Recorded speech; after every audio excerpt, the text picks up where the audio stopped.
Hey everyone, welcome back to another video with Ricky the RBT turned BCBA.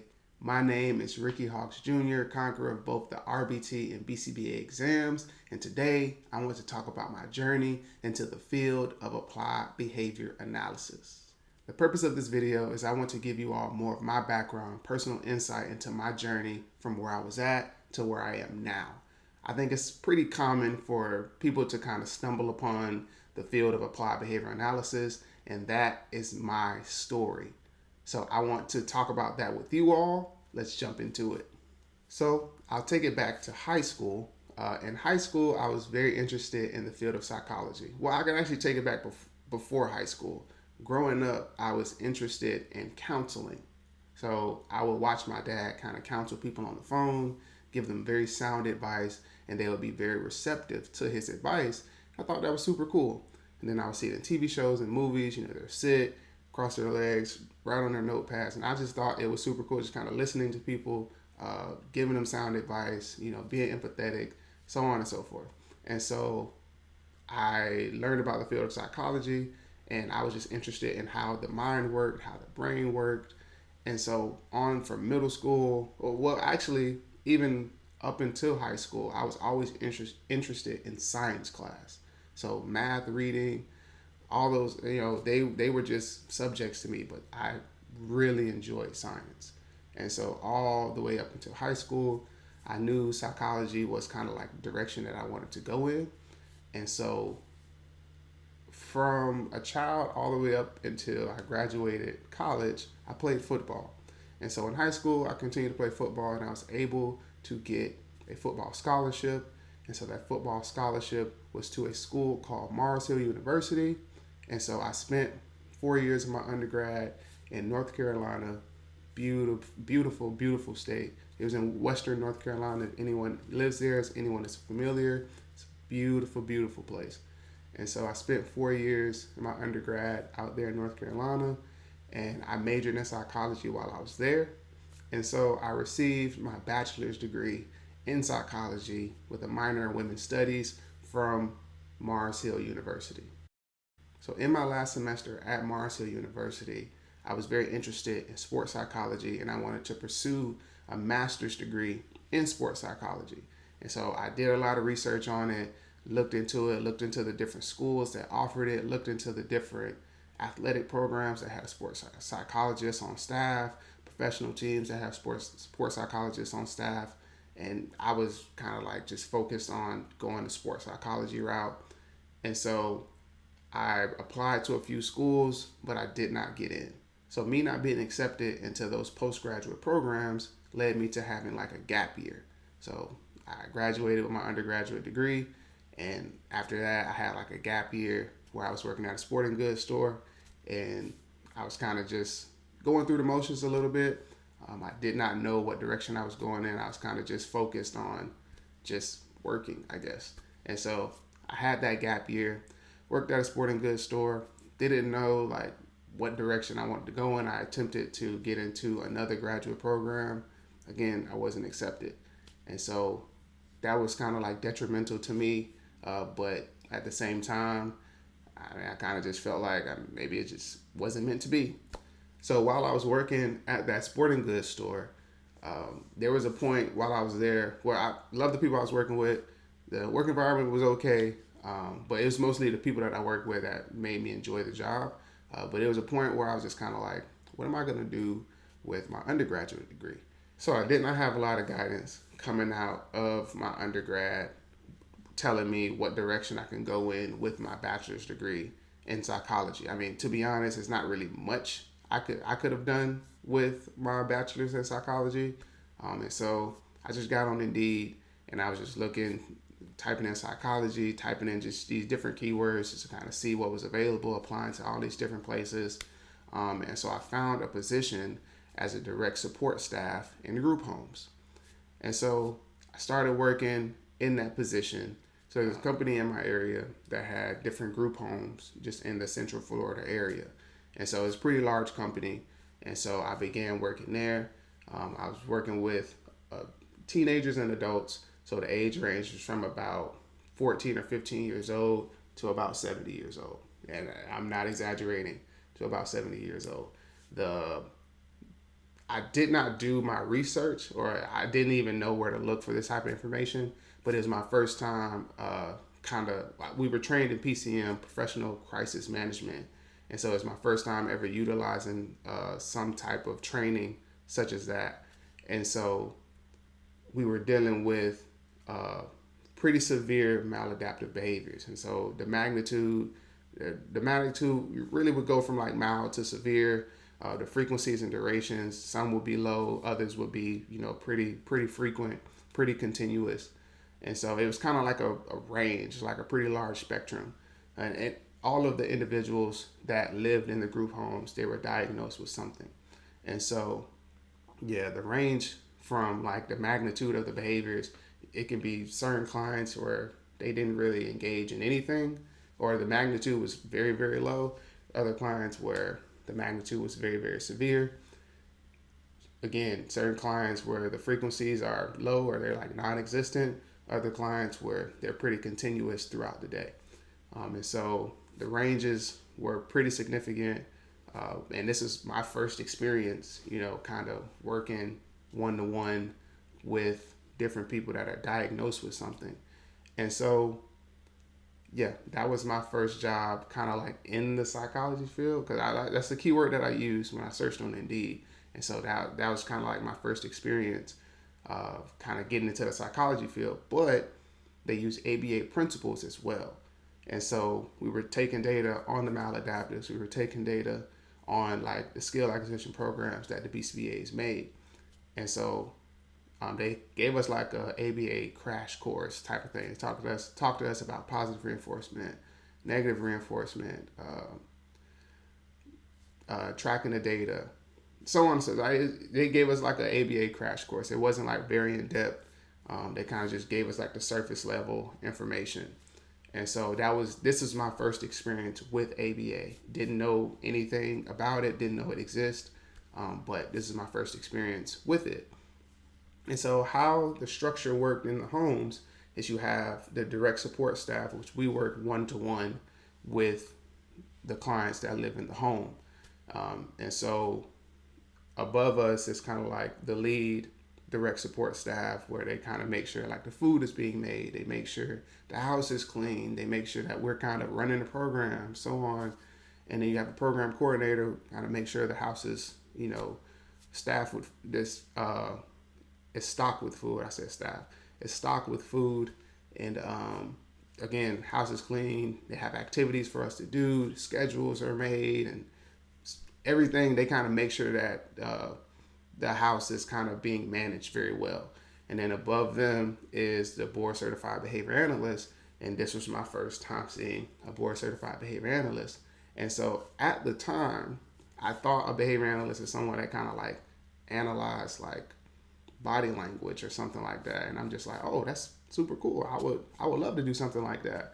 I did not actually like in that moment of me seeing a behavior analyst and them saying what their position title is, I thought it was something else until I asked them, and then they explained it to me, and I was like, oh, I wasn't on the right track. But when one of my coworkers had told me, oh, that's a behavior analyst, I immediately thought it was just like, oh, they really analyze behaviors, and I feel like I've been doing that all of my life, and so I would love to analyze people and just watch them and so on and so forth. But it's a lot more detail. It's more intricate than that. But that was when they first told me, that's what I thought it was. And so either way, continue to ask questions, continue to inquire about how to become a board certified behavior analyst. And all the board certified behavior analysts, they were super open to just explaining the entire process and kind of just explaining to me how easy it was to kind of, not necessarily easy, but the steps to take. Like, it wasn't a lot of hoops to jump through. And so, they told me to find a graduate program, and find a graduate program, began studying for the exam. They talked to me about the exam a little bit. Just kind of everything that kind of surrounds like the process to become a board certified behavior analyst. And so I took that information, and I'm the type of person, like, I do a lot of research. Like, if it's something new, if it's something that I'm not familiar with, I jump on Google. Me and Google have a very, very great relationship. And so I jump on Google and I start looking into these things. So as I started looking into the process to become a board certified behavior analyst, I was offered a position in the school that was kind of like connected to the company as well. And so like the teenagers would go to that school. And so I was offered a position as a paraprofessional in the school. And so started working as a paraprofessional in the school, and that was a completely different experience. It was a positive experience because I was able to see, you know, the ABA principles being applied in a school setting. And this wasn't a public school, it was a private school.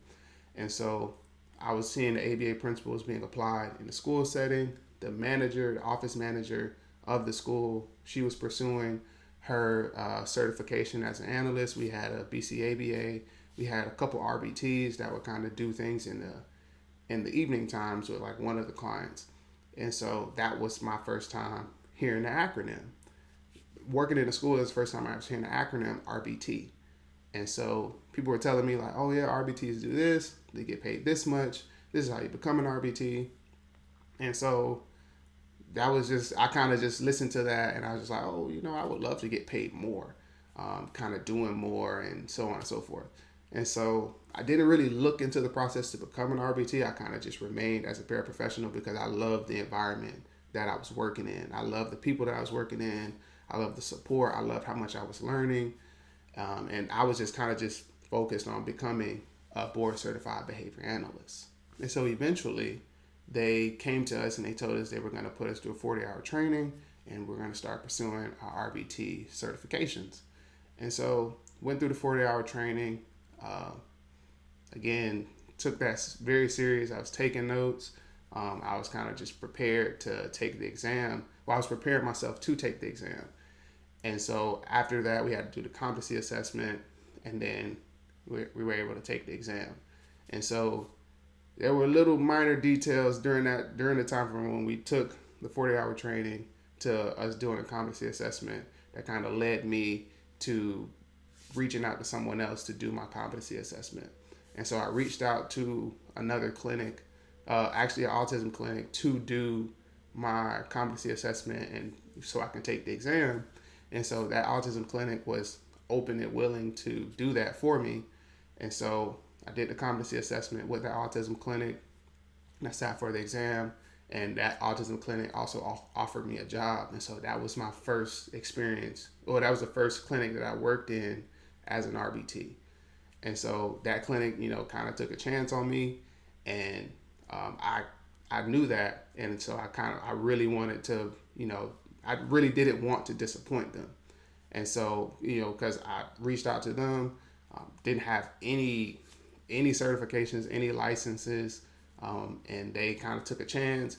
And so I really wanted to make sure I passed the exam. And so I studied a lot. I studied, you know, intensely. They gave me like a month to study and then take the exam. I was studying way before I reached out to them. So it wasn't like I was cramming anything. I was studying a lot, you know, before I reached out to them, did the competency assessment, did really well with the competency assessment. And then I sat for the exam and I was able to pass on my first attempt. So in that autism clinic, that was my first experience as an RBT. Again, another positive work environment. I was able to see, you know, more experienced RBTs, experienced BCBAs, BCABAs who were so willing to teach, you know, and I was so open to learning. And so I would definitely model my behavior, or I would model their behavior. And so I would see what they're doing with their clients, and I would kind of do it my own way to where I got to a point where I kind of developed my own style. And again, I'm the type of person where I'm going to inquire a lot. I'm going to ask a lot of questions. And so I would go to the BCABAs, I would go to the BCBAs, I would go to the RBTs, and I would ask them like, okay, how do you do this? Or what is that? Or why did you do this? When would I apply that? So on and so forth. Just so I know, you know, just so I can kind of just absorb all of this information, absorb this knowledge. And then just being in the clinic environment for me, it was so much support surrounding me. And so everyone was so happy to see that I was so willing to learn. And so like they went out of their way to teach me.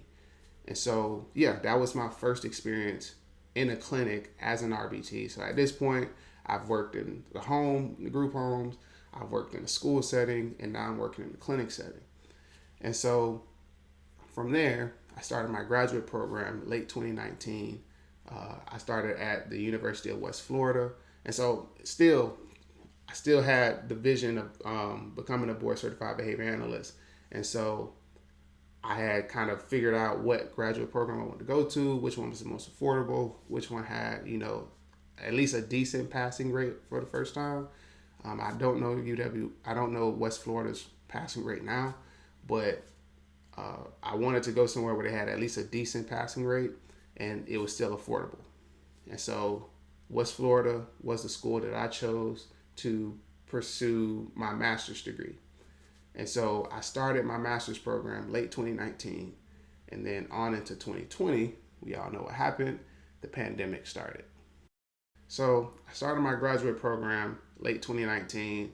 The holidays come, New Year comes, and then that's when they started talking about the shutdowns. And so they shut down everything in Florida. And so as employees at this clinic, we were furloughed. And so we were kind of just home. And so while I was home, I was still in my graduate program. So I was still attending my classes. I was still taking tests and studying and so on and so forth. And so like every day during the pandemic, I would like take a walk, right? And so it'd be like midday. It'd be me. I was living with my roommates at that time. And so like my one of my roommates, he was actually still going to work. The other one, he was working from home. And so I was just kind of just existing a little bit if I didn't have any homework to do. And so I would kind of go on these walks. I would just kind of go outside and just walk. Been doing that since I was like a kid, honestly. And so I would go on these walks.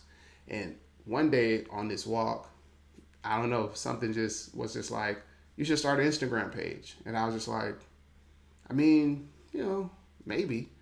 But I just automatically assumed like there was just a ton of people already creating content for the field of applied behavior analysis. And so at first I was very hesitant, but then I started looking on Instagram, started looking on YouTube, and I was seeing that there wasn't anyone really making a lot of content geared towards the technicians. And so I felt as though that was a void, right? It was a void in kind of like social media, ABA world. And so I wanted to create my Instagram page to fill that void, to have a resource page for technicians in the field, because everyone was kind of making content more geared towards the BCBAs and the BCBA exam, which there's nothing wrong with, but I was like, let's at least have someone making content for the RBTs. And so I made my page. It got so much support when I first put it out, and I was actually taken aback from how much support I was getting. And so that kind of kept me motivated to continue to make the videos, to where now, you're probably here because you follow my Instagram, or maybe someone told you about my Instagram, or you just stumbled upon my channel. So if you just stumbled upon my channel, then follow me on Instagram at Ricky the RBT. So I'm still in the pandemic. I'm kind of like planning out how I'm going to launch this Instagram page. And the clinic that I got furloughed from, it didn't seem as though they were going to open back up again. And so I started looking for another clinic, and I was kind of preparing to kind of make that transition to another clinic. And so again, still in my graduate program. And so I found another clinic, and so I applied and they accepted me. And so this is kind of like, this is kind of like the summertime, kind of like July or August, where I started working for the other clinic. And so I began working there, still in my graduate program, still pursuing my supervision hours. And even with pursuing my supervision hours, I stayed in close contact with my supervisor. Again, I'm the type of person to ask a lot of questions, and we had some really great conversations. And so it was not difficult for me to accrue my supervision hours. I wanted to take on more responsibilities. I wanted to figure out what was different ways where I could kind of apply what I'm learning and so on and so forth. And he gave me a bunch of stuff to kind of work on. And so I was constantly working on something, whether it was content creation, graduate program, or doing something supervision related. I was constantly working on something. And so started working at the current clinic that I'm at now, and that was from August up until now. But I graduated December 2020.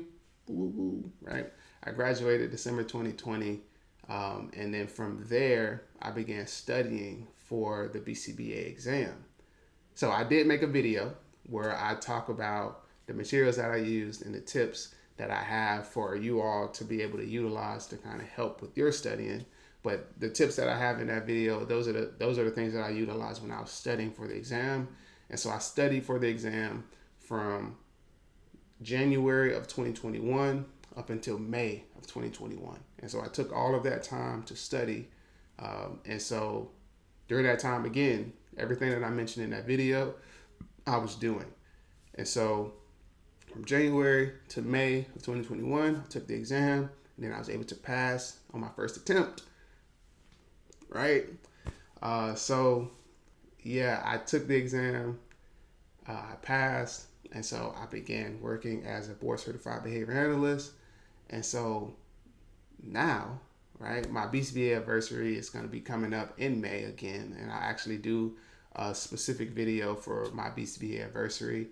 But now, as you guys see, I'm still creating content. The page has grown so much and it's continuing to grow, and I appreciate all of your support. Just working as a BCBA, learning something new every single day, learning how to lead a team, learning how to strategize and collaborate, and it's so many different things that come with being a BCBA. You wear so many different hats, and it's fun, right? It can be a little stressful from time to time, but again, like I talk about on my page, celebrating the small wins. And so that's what I do now. Is I'm a BCBA full-time content creator full-time, and that's pretty much what I do now. And so yeah, that's my journey from before ABA all the way up until this point. So I thank you for watching this video. Please like this video, subscribe, and turn on the notification bells for my next video. Leave some comments. Let me know what your ABA journey was like. And so I will see you all next time. I'm out. Peace.